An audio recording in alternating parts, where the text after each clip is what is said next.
Alright, welcome na naman guys sa ating munting channel at salamat sa mga laging nanonood.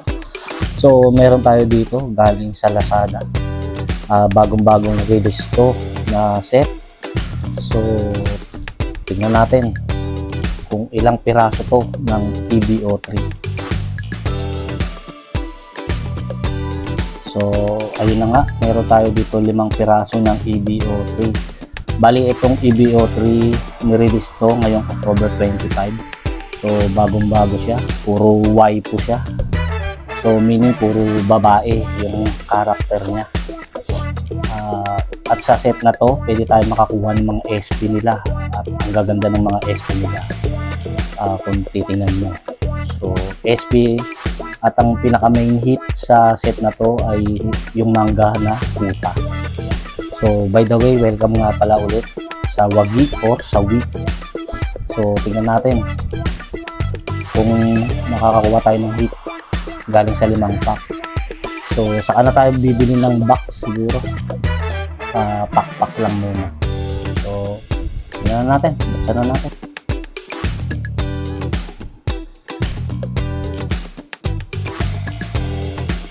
Okay, rare lang.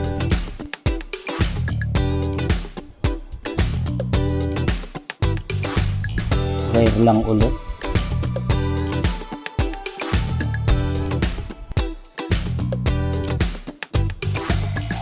Rare lang ulit.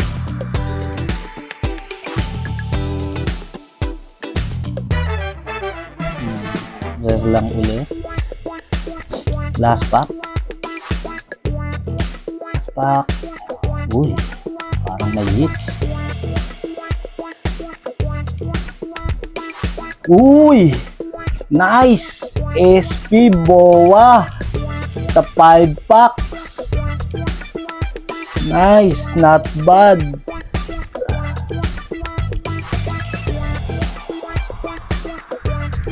Buenas! Ganda! Nice one!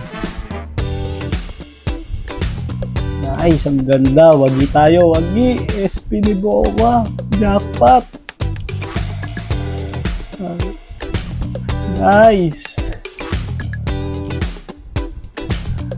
Galing! Ganda! Last pack magic na naman. Yun lamang. Salamat! Nice! Nakakatuwa.